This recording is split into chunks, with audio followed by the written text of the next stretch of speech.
Hello, students and fusion writers. We are so happy to have you joining us for the second lesson in the series. Even though they don't have to go in order, feel free to pop in anytime. I'm going to welcome Kathleen, my co-teacher and my hero and person who pushes me along. So say hi to Kathleen. Hi, folks. Thanks for coming back. Victoria's going to go first, and I'll see you after she teaches you more about plot points. Awesome. Okay. So I'm going to go ahead and share my screen so that you're looking at the plot points. But remember, over in LiLLiPub, you can grab your own plot cheat sheet, and that way you can worksheet along with me as we go. So I'm going to share my screen. So you might remember from yesterday that I've divided the basic plot structure into 4 parts. Okay, so today is going to provide you the map for how to start breaking your story down. In the first act, we have 2 key pieces which provide the beginning framework for your story. And when I say story, I mean novel. We're talking about writing fiction here, so I do mean novel, but this structure also works for a short story if you want to start small. So don't feel you have to expand yourself beyond your capability or your interest. If you want to write something smaller, absolutely. We do not run by hard and fast rules here. We are very casual and very forgiving of however you want to attack the material. With that said, in Act 1, the first thing that we do is we meet the hero. In future lessons, we're going to talk about how to build a protagonist, but I want you to pay close attention when Kathleen is talking about the trait of resilience, because that is a critical piece if you're talking about building a hero. So as you're thinking about what gender is your hero, what are some of their basic personality traits, what are their likes and dislikes, as you're mulling those things over, I want you to be thinking about how you're going to introduce this person. You'll notice the next item down on the list is the disturbance or the hook. That's just a shorthand way of talking about what thing is going to happen to your main character in order to kick off the story. We'll get a little deeper into it when we start workshopping, but suffice it to say, hooking your reader is what I like to refer to as the offering. The offering is making an offer, making a gesture in your story to your reader using that main character, which says, this is going to be great fun. This is going to be a fun story to read. So you're just hooking them in by shaking something up in that character's life right off the bat. The next thing down is the first plot point. The first plot point is the first major thing that happens that changes your main character's life so that they can't go backward. Whatever that thing is, they have to now go forward in the story. They have to face it, deal with it, call up their resilience because they can't go back. Often we call this the break into Act 2. So as you break into Act 2, you're going to face the first battle. Now that usually happens pretty soon, but we're going to talk in a later lesson about timing and how you line out the timing of these items. But I just want you to have a sense of how they flow together.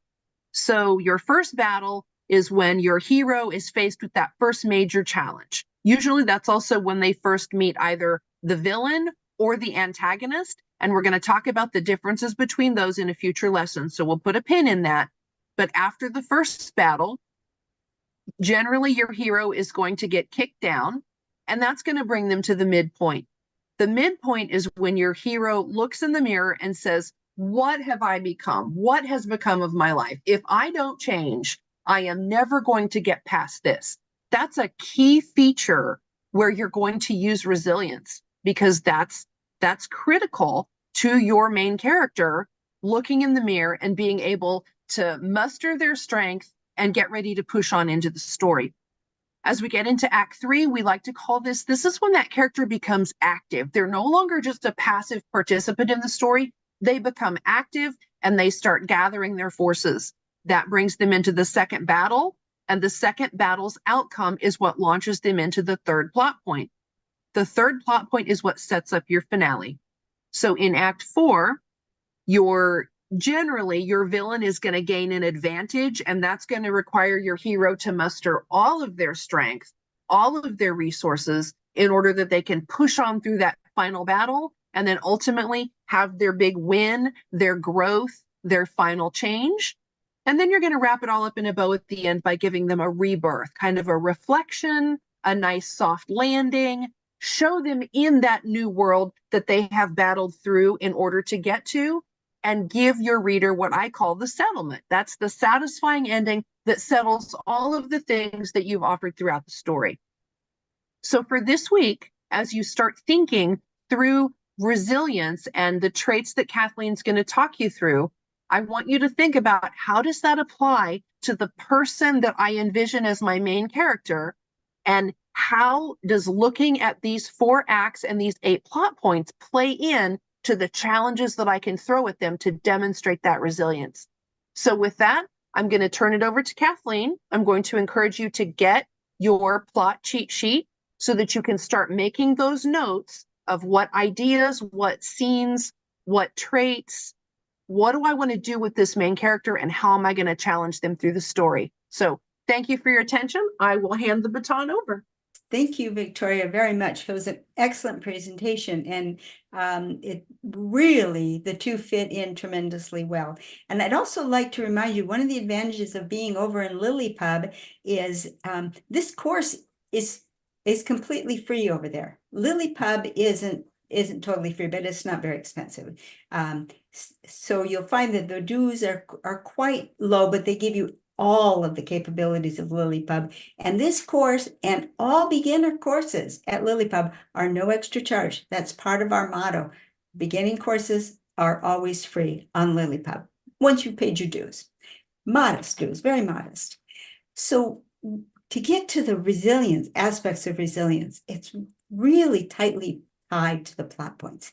Because when you think about it, when you think about Act 1, when the challenge is first presented to your hero, there is the question comes up, is the hero going to accept the challenge or not? And there are basically 3 ways that the hero can deal with the challenge. One is to try to duck it, which is just kick the can down the road. I won't try to bring up resilience yet. I just won't face it right now.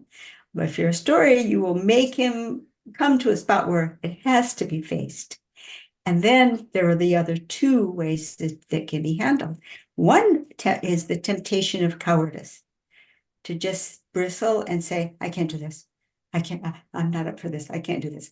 And of course, you won't let your hero make that choice, but you do want to get the butterflies going in your reader, because you want them to understand that, how would you feel?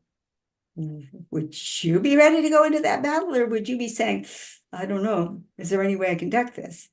So cowardice that's where the first trace of cowardice can come in.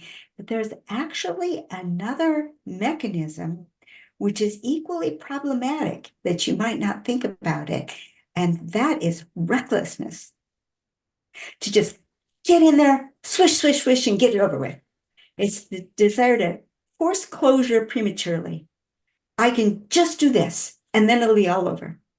Well, sometimes that is the very makings of your first battle, is the attempt to, well, all I have to do is X, and then, oh no, that just made things worse. And now you're in the thick of things. So then, remember when Victoria was telling you about the transition into the second half, where the character has to look himself into the mirror?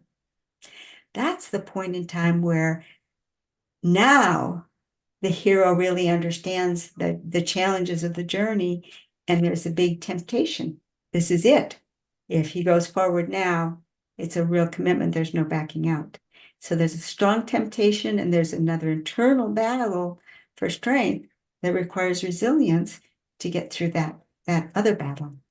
And then when it comes down to the final gathering of strength, you'll find that as the hero brings about his courage and faces that third challenge and finds that he can bring courage with some success, and maybe not some success because he's still not totally practiced in it, but his courage is growing, then the courage becomes supercharged.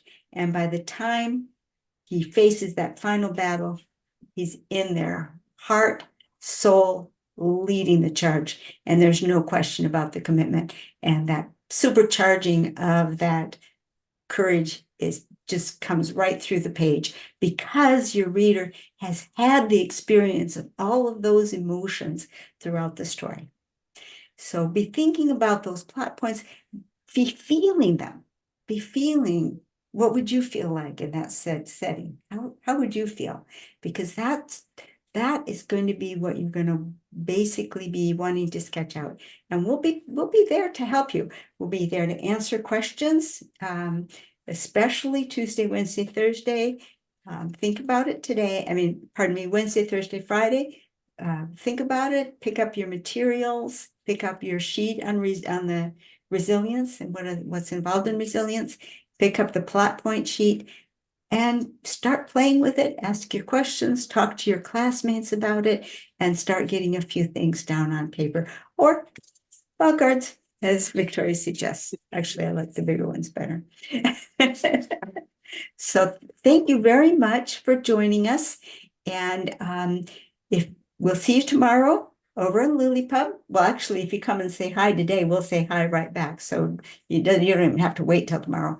But mostly we'll see you tomorrow. We'll talk about things over there. We'll chit chat. There is a posting area where you can post what you write, and there's a chat area. So you can chit chat in the chat area and keep a conversation going. If you have something that you want us to read, where you have a feeling that you really want to express and you want to be able to respond to, put that in the posting area. And if it's just, hey, hi, how are you? There's a chat area. So they're all there. And then there's a materials section where you can find the worksheets. Again, once you're a member, there's no charge for this. It's just the club dues. And by the way, the LiLLiPub dues keep the lights on at LiLLiPub. That's what they're there for. This is a .org, and LiLLiPub itself is dedicated. We're not an official .org yet. We hope to be one day, but the goal of LiLLiPub is that any of the club dues are there to keep LiLLiPub going, and that's it. It's not about making profits for LiLLiPub. So see you over there. And if you, for some reason you can't, that's all right. We'll see you back here next Monday on YouTube. So I'll say goodbye and I'll turn it over to Victoria to close us out. Thank you so much. Again, thank you for sharing your time with us. I know I often say that time is our most precious resource, and we very, very much appreciate you sharing your time with us. I think you will find a lot of value in our ability to co-present and play off of each other's very different but very cohesive ideas and products. So do come over to LiLLiPub, join us, take a few minutes to introduce yourself. The reason that we're here is because we want to serve you. We want to find our people and build something with you that's going to help you become the best writer, the best reader that you can be.